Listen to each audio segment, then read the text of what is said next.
When I hear the name Slay the Spire now, I just can't help but picture myself playing it on Nintendo Switch for the first time. Those initial few hours where I thought this wasn't for me, and then about 150 hours later where I just could not believe how good the game was. So I was excited when the publisher of Across the Obelisk asked if we would check this one out for a sponsored video, which is very well loved on other platforms and which shadow dropped on Nintendo Switch yesterday. This has a load of features in it that you don't find in a lot of these games that may separate it enough for you to be able to check it out. But my goodness, it is one of those addictive games, that's for sure. What's it all about? Well, my name's Mark Walker, welcome back to SwitchUp. Now let's find out.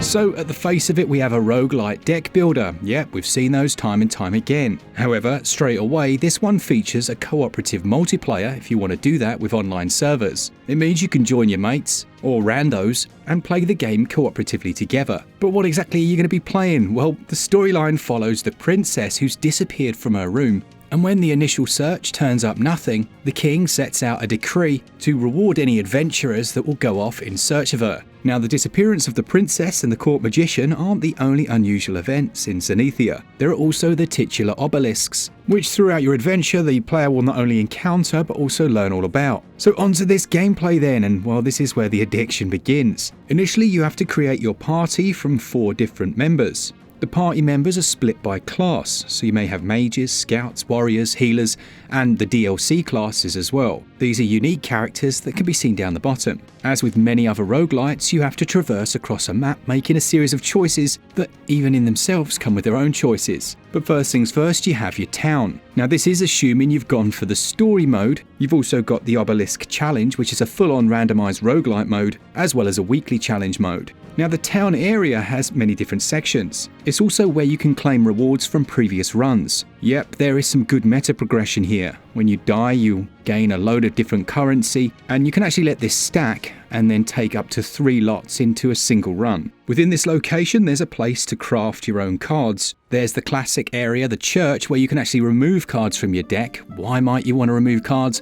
Well, actually, you can drastically increase your chances of getting a specific one if you don't have a mass of different cards within your hand. If you drop that number to between 15 and 20, you have much more control over what's going to show up, and that's a really good tip.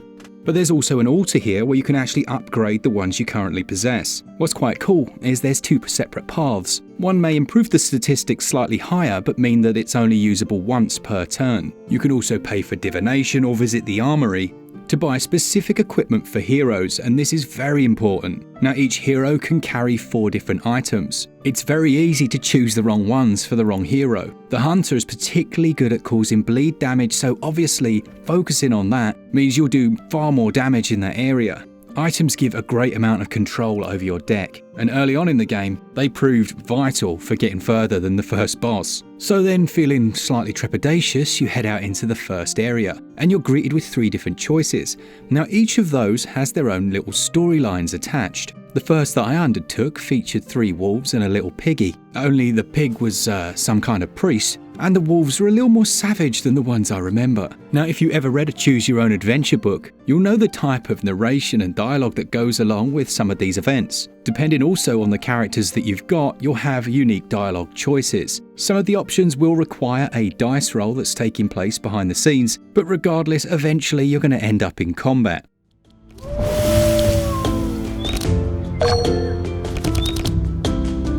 And this is one area where Across the Obelisk really does excel. Firstly, you have things like fast combat. You can speed everything up to make it much more fluid.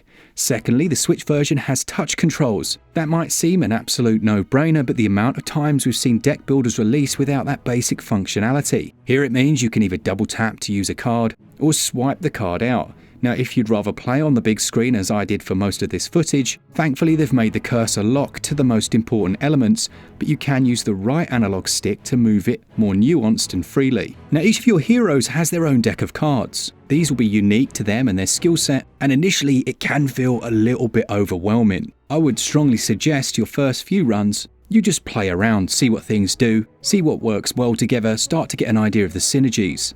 It's also worth noting that win or lose, you're going to gain meta experience which go into your traits, which I'll talk about in a bit, and they make a massive difference to the next run. but the combat sees you choosing a card.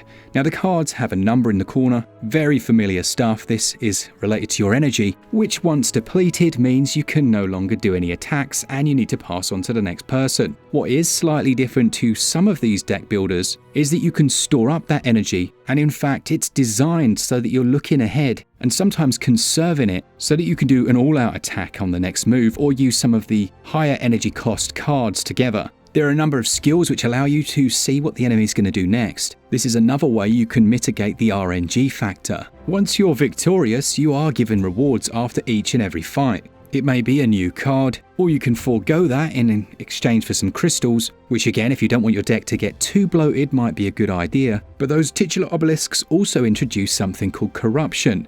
Every now and then you're given the option to essentially fight harder enemies for quite a chunky reward. It will give this encounter a set difficulty in the corners, so it gives you some idea what you're going to be experiencing, but it's a nice little risk and reward twist. As well as all of this, as you work your way around, you'll notice specific characters. If you see the character icon, they'll have a side quest attached to them, and by completing that you'll actually unlock them as a playable character. And of course there are tons of boss fights.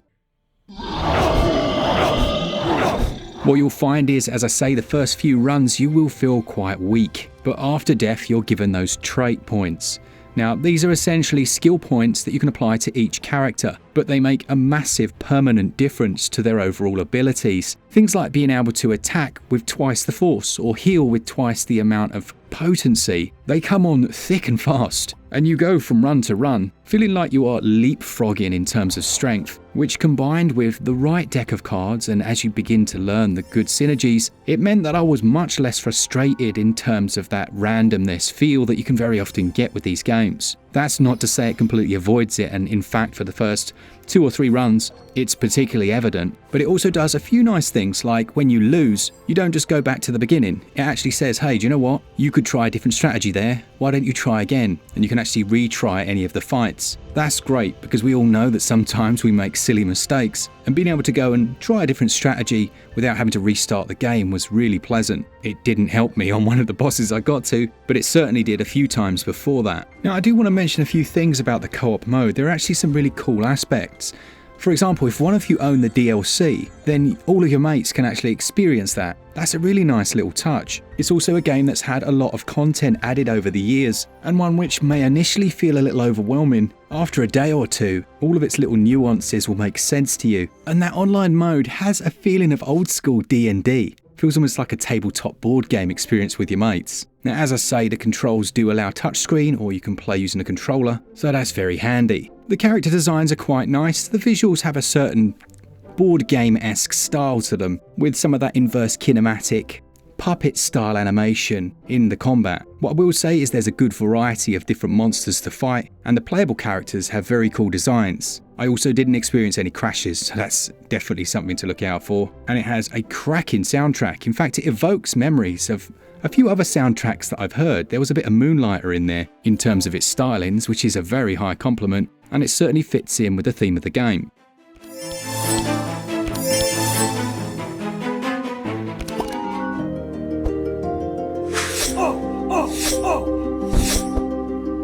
The base game is going to set you back about £21.99 or your regional equivalent, or you can buy it as part of the starter set bundle. That includes the base game, the Sands of the Almanin expansion pack, and the added hero expansion, Amelia, the Queen. And I have to say, she is a very good character. She was quickly slotted into my party. That pack costs $32.25 or your regional equivalent, and there are other DLC packs available as well. I just went on a bit of a rampage and bought them all. You're looking at potentially hundreds and hundreds and hundreds of hours of gameplay, and Slay the Spire fans, this is one that you should absolutely not miss. Now, while this is a sponsored video, you have only to check out any of the actual unpaid normal reviews across the internet, the Steam score. It's loved across the board. We will have a copy of this one to give away as usual with any sponsored video we do. Just let me know your favourite deck builder down in the comments or what you think of this one. On Sunday, I'll be announcing the winners of our Kingdom Come giveaway. I'll make sure I do this one as well, and the other game that we featured yesterday. So yeah, 3 giveaways on Sunday during the sales video. Happy days. Thanks to the publisher of this one for sponsoring this episode. I hope this is of interest to you. I know a lot of you were commenting on the Twitter and things about this shadow dropping. I obviously wasn't allowed to say that I've been playing it for the last week. But yeah, Across the Obelisk, very good game, and I'm glad it's on Switch. Thank you to our Patreons, our members, all of you that enjoy the content, and as always, for all things Switch, all the time, keep it Switch up. Cheers, guys. See ya!